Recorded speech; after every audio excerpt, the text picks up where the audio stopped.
This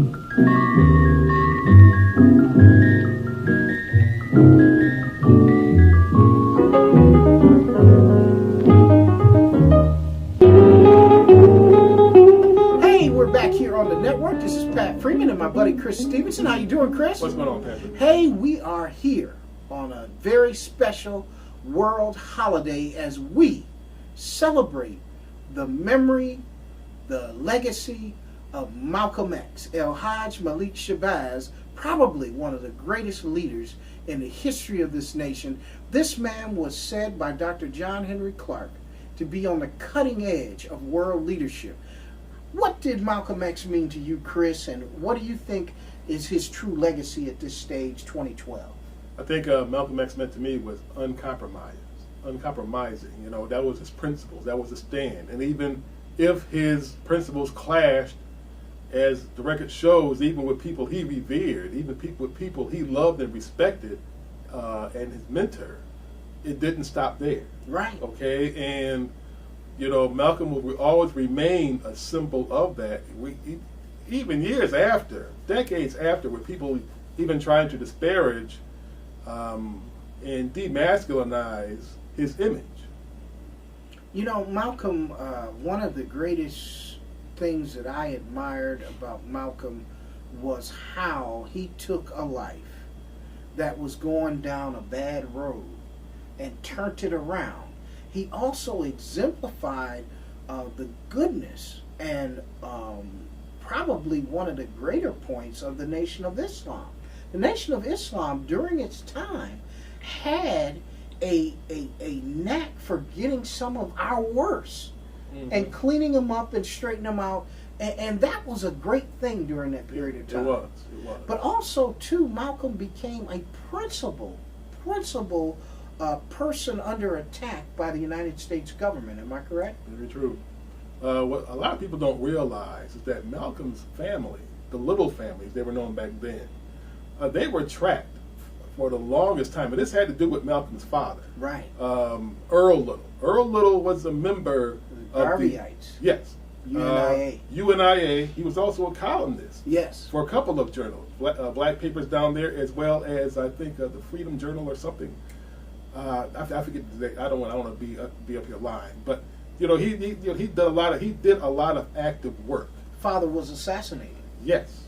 Father was assassinated, and you know he born Malcolm, 87 years old today, were he alive, born in Omaha, Nebraska. And I got a chance to see that house back around 2003 when I went through Omaha. Thanks to a trip my cousin took me on in that neighborhood. And that's a landmark today. But a very, very storied life, and a family that was tracked. Mother was declared insane after the father had passed away. I mean, who could put up with that? You understand what I'm saying? The stuff they were going through. And, you know, it was just, those kids were split up for a while. All those kids were smart kids. Malcolm went to an all-white school, had the highest grade, and his teacher told him, you know, he asked him what you want to be when you grow up. And Malcolm said lawyer. He says, no, that's not the kind of work for a nigger. You know, you should try to be a carpenter or something. I mean, flat out told him this. So I think understand how powerful those words are, especially to a young 11, 12-year-old young boy. Okay. You know, Chris, I thought one of the strongest things about Malcolm that many people talked about, he had developed a tremendous worldview, especially of Africa. Yes. And during his development, he was offered several positions in the Ghana government by Kwame Nkrumah. And Kwame Nkrumah wanted him to become one of his mainstays, but Malcolm did not want to leave his own people in this country. He thought it was a critical time for Africans that lived in America, that they needed him at that time, and he would not take those positions in Ghana. But I thought that his worldview and his speech, grassroots, exemplified his tremendous worldview that literally petrified the U.S. government. They feared him. Yeah. Malcolm started something called Pan-Africanism. for one thing. And this is something that he had gotten into right around the time of his split from the Nation of Islam. You know, and he formed something also called Muslim Mosque. But the Pan-African thing was just him appealing to the United Nations and letting them know about it's all these leaders of world countries. Wasn't it the OAAU? Yeah, something like that. And there is a form of that still here today.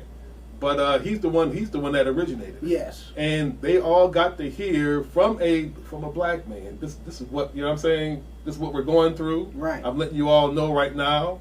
And of course, like you say, when he went to Mecca and other parts of Africa, Central Africa and all that, he let them know what was going on. And what scared the CIA most about him was they were seeing through him a merging of African Americans and African, becoming one force. Right. That's one of the biggest things. They don't like that. Okay, they just don't like that. So when you see that sort of thing going on, you look back at Malcolm. Malcolm is the one who really started it. Wasn't it also, Chris, with Malcolm and his tremendous worldview and the fear that this country had on him, it also, I think, led to them tracking him and eventually assassinating him 3 years before Dr. King. They hated Dr. King, and they disliked both of them, but Malcolm's worldview was as such that I thought that it was somewhat more advanced than any leader of his time. Yeah.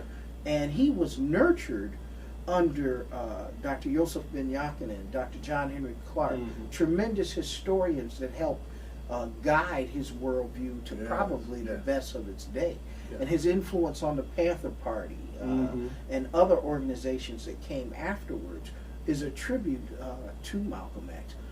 What about the riff with Elijah Muhammad? This was a bad period fueled by the United States government, and that's one thing that our people need to study, is how they put leader against leader and fueled the disdain or the difficulty that exists between the Honorable Elijah Muhammad and Malcolm. When you see, there's a pattern of what the United States has done as far as feud black versus black, so to speak, and it pretty much began on record with Malcolm and Elijah Muhammad, and it continued with that was the destruction of the original Black Panther Party. Okay, against East Coast, West Coast, or Black Panther versus Us organization. How about Du Bois against Garvey? That's true. I didn't figure out. You're right about that. You're right about that. And Booker was in the middle, fueling both of them. Yeah, he was. Right. And that's a great story. That's a great story. But it really became active with Malcolm. Yes. They got really ruthless with it as far as Malcolm was concerned, and it continued on up until show business. A lot of people don't know the reason that Biggie and Tupac were assassinated.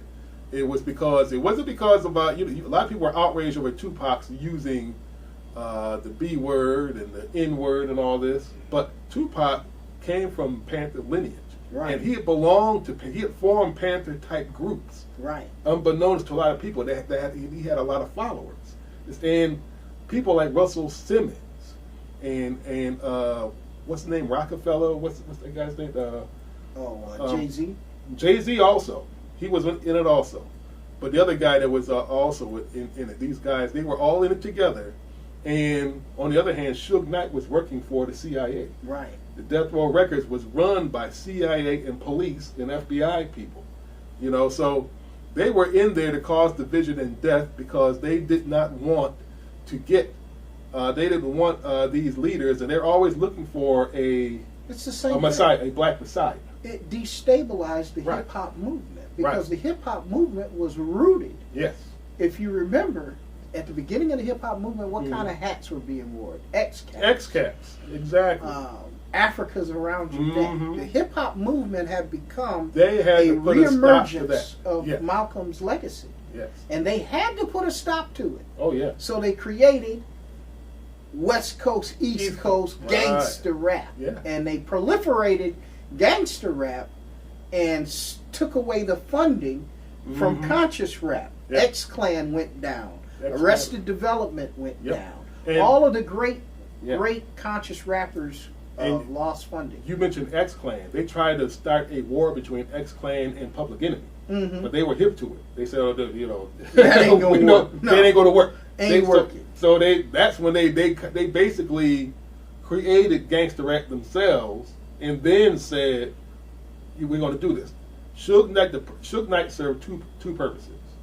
Okay, to convert rap from revolutionary to battle rap, confrontational rap, gangsta. Yes, and to reemerge, because this is after the Rodney King riots. The gang, the Bloods and the Crips, had basically signed a truce. They basically went into a truce. That went into an extended period. Suge Knight's thing was get the war going back on. We want this drug money. Plus, we feel better when you guys are fighting each other. Right. Okay? So this started, like I said, this got rolling with Malcolm X, but it continued way up into the 90s. You know, and it goes on today. Even people like DMX. Whenever you see a rapper being persecuted and he's being framed by the media as being a bad guy, whatever, it's not necessarily so. All right? Not necessarily so. And you get a lot of this information by reading John Patash's book, The FBI War on Tupac Shakur and other black leaders. Very insightful information. But back to the subject at hand, Malcolm X. What we didn't know also, Malcolm X, they made a couple of attempts on Malcolm's life while he was in Africa. Right, he was attempted to be poisoned. Yes. So these guys, they weren't just watching him. They were trying to make sure he didn't come back home. So this should show you, if anything else, if you don't appreciate anything else about Malcolm, understand how valuable you are. Because as I think it was Ossie Davis who said he was a shining prince. Absolutely. And that's what it was. He didn't back down. He didn't make deals or backdoor deals. People tried to do. He tried all kinds of tricks with Malcolm. Right. He wasn't having it. Maybe some of these new ministers who are so outraged over President Obama coming out in support of gay marriage, and Malcolm always said that I am a practicing Muslim. This is the religion that I practice. This is my faith that I practice. But when we come together as a people, I put my religion at home in my closet. We've started now putting our religion as our badge.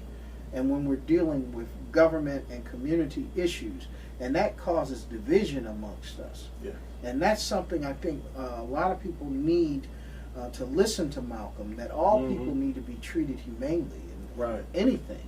Yeah. And that was a basic component of Malcolm X. Malcolm X was an uncompromising modern day leader that had the greatest worldview of his time. And I think his legacy lives on with all of us today that are just trying to carry a shoelace or something associated with that great leadership. Certainly, Malcolm, happy birthday to one of the greatest leaders of this time.